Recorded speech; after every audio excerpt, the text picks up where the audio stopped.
Alright guys, I'm going to admit I am sorry about that outburst that we had last time. It was very uncouth of me to go on something like that, but hey, when you are going up against a team that you should be winning pretty much every single time, and you get jobbed out like that, how do you think I'm going to react? Well, at least we got a chance to make up some ground, make up some lost time in the league and the Champions League today, so let's get right into it.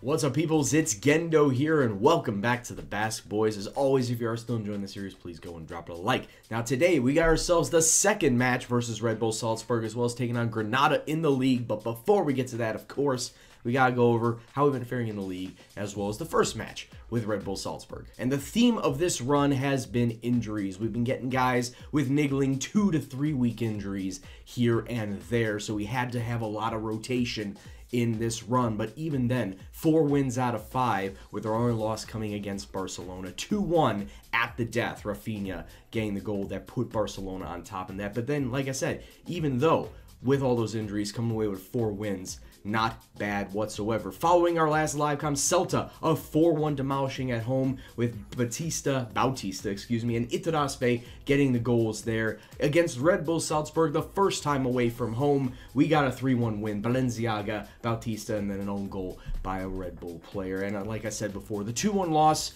to Barcelona, Rakitic and Rafinha in stoppage time, getting themselves the winner. Susaida in the 86th minute, thought we would have come away with a draw versus them, but it was not to be on this day. But then we followed up with 2 wins on the bounce, Levante and Betis, shutting them out in both of those matches. 3-0 versus Levante, Bautista, Susaida goals, and Betis 2-0 victory, Susaida and Munayin coming away with the goals. It's nice that we have a good run of form going on in the league right now. Getting back to our original run of form to start the season in La Liga, where's that going to place us on the table? And had we not lost to Barcelona, hell, if we didn't lose to Oviedo, I'm still bitter about that, we would be sitting in second place. But however, we are in third. 6 wins, 3 draws, and 2 losses with 21 points through 11 matches. Not looking too bad so far. So we're beating Atletico, which are surprisingly in 6th place, but the top 2 are who you expect to be the top 2 every single time out in La Liga. Real Madrid, Barcelona sitting at the top. But hey, after 11 matches, sitting in 3rd place, not bad whatsoever. Of course, there are going to be several lineup changes compared to last time out because of all the injuries, and this is how we're going to line up. Ruffier is going to be in between the sticks. Boveda, San Jose, Laporte, and Balenciaga along the back line. The mid 3 will be Beñat, Iturraspe, and Arasso. Out on the wings, Susaida and Sabine. He hasn't really performed very well this year. Hopefully he can turn around. Then sitting up top, of course, the main guy, John Bautista. Let's go out there, recreate our win last time, and get ourselves the 3 points today. Let's go kick off and see what happens. And we are also coming out in this match without, the main players that helped us in that first match, being Munayin, being Marino. So we're going to have to look for other opportunities and look elsewhere in our lineup to be the playmaker. 17 minutes on now, ball coming through the middle. Beñat out to Susaida, who then flicks it on to Boveda. Nice movement through, and Bautista, the goalkeeper, was coming out, but Bautista with the wherewithal to just flick it with his head over the keeper, and it's 1-0 to Athletic. Let's take a look at this again, because I wanted to see how deft and light this touch was.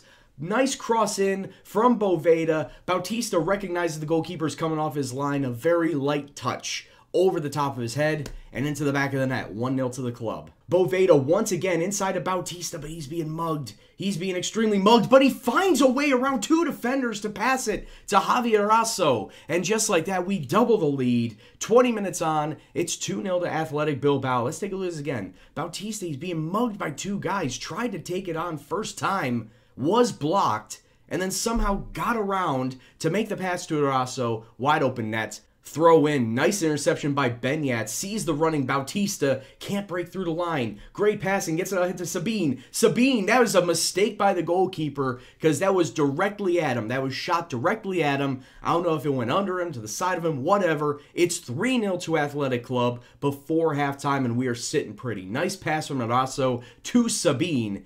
He takes a really short angle shot, and that was just a mistake by the goalkeeper. It's 3-0 going into halftime. I'm not going to say anything bad. I'm very happy with how everything's going. That's it. Just keep going out there for the next 45, and we'll come away with a win and automatic European placements in knockout stages. That was a lot of words to say that we would be qualified for at least the Europa League. And I made one more sub, Benyat off, Raul Garcia on, but it really doesn't matter at this point in time. We're going to come away with a solid 3-0 victory. And I just saw on the screen flash by score-wise, Manchester United getting a late goal over Benfica, which means that us and Manchester United are going to be 8 points, first and second. Benfica are going to be on 4, and Red Bull Salzburg are going to be on 1, which means that all we need is a draw versus Benfica in our next match in the Champions League, and we will be qualified for the Champions League. Just a draw. It doesn't even matter what the result of the Manchester United match would be. If we just draw versus Benfica, we're automatically into the Champions League knockout stages. Can you believe it? Right, so now we got ourselves the second match of the day. We're taking on Granada in the league. Same formation, mostly the same players. A couple of changes in between the sticks. Iago is taking over for Ruffier, and then Chabiacheta coming on for Mikel San Jose just to give him a little bit of a rest. Other than that, everyone else stays the same, and hopefully we can continue on with this fine run this season and get a win here. So let's kick off and see what happens. And it looks like Granada are coming out in a 5-3-2. I am starting to see this formation more and more in Football Manager, but it really is not that conducive to attacking. It's more defensive, so we're going to have to try and look to break it down. 8 minutes on, we got ourselves a break. Jean Bautista, I don't know what he is doing, but he loses the ball, but then they lose it right back. Itaraspe, able to come up with the horrible back pass on Granada's part. Hits his 3rd goal of the season, and it's 1-0 to Athletic Club. Granada, though, starting to look a little bit more attacking as they're coming into our half and looking to try and make an attacking movement of their own. Tito gets the ball inside. Enric, nice cross in. And Sergi Enric, I don't know where he came from, but the defenders, they lost him. He was able to get around his marker to get to the short post and cross that in, or head that cross in, and we got ourselves a level ball game. That will work too. Itaraspe through to Bautista, and the game lagged a little bit, but we got the goal right off of the restart. We got the lead right back, 2-1 to Athletic Club. Jean Bautista getting himself his 11th goal of the season. Let's take a look at this again. It was a wonderful passing masterclass to set that up, to get it to Bautista, and under the goalkeeper's feet it goes. 25 minutes on now, the ball, oh my lord.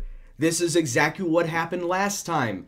I don't know if that was a failed clearance or it was just a pinball. Lucky pinball. Granada have equalized once again. Mahis. It does bounce off a defender who clearly wasn't knowing what to do. Laporte, you should be better than this. Just a few minutes before halftime. Oh my god, this is going to be a foul in the box. Why do we keep giving up penalties? Stupid penalties from my forwards. From my midfielders and my forwards. Sabine gets credited for the foul in the box. And Granada have a chance to go up 3-2 right before halftime. It goes right down the middle. Heredin there with the save. Oh, come on, ref. Oh, come on, ref. You giving him a second penalty. Are you serious? What is going on here? You're giving Granada all these penalty chances. For f***'s sake. Everyone's frustrated, and I'm frustrated too, because we're losing a match, once again, that we shouldn't be losing. We shouldn't be allowing these guys into the match, and the ref is handing them penalties to get back in the game. We have 45 minutes to turn this around. I love how it's 70 minutes and there has not been a single highlight in this second half. This is FM once again saying, haha, you're losing now. You're not going to have any more highlights and you're going to like it. This is so dumb. And look at the ratings on my players. 6-1, 6-4. Isma Lopez had a 6-0. This is disgraceful. Again. Another 3-2 loss to a team sitting in 19th place that on any given day we should be beating. I got no words for how badly we're getting jobbed to teams that we shouldn't be losing to. Right, so we got a little ways to go before we come back next time around. Manchester United in a final group stage match, and then Osasuna. And the reason why I chose that is because after Osasuna is the knockout round draw for both the Champions League and the Europa League, so we'll find out who we'll be facing and where. So that's why we'll be coming back then. But anyway, guys, that comes to the conclusion of this episode. And hey, second episode in a row where we got some FME bullshit to end on it. Yeah, gotta love that. FM17 loves dicking me over this year. But anyway, guys, if you like what you saw, please go and hit that like button, subscribe if you're new, as well as comment below about what you thought on this episode and the series as a whole. I do read those comments, and I thank you very much for every single one that you send out, and I do reply to some of them as well. But anyway, guys, as always, this is Gendo, and I'll see you in the next video. Take care, and peace out. This is starting to get exhausting. Losing from winning positions and in bullshit manners.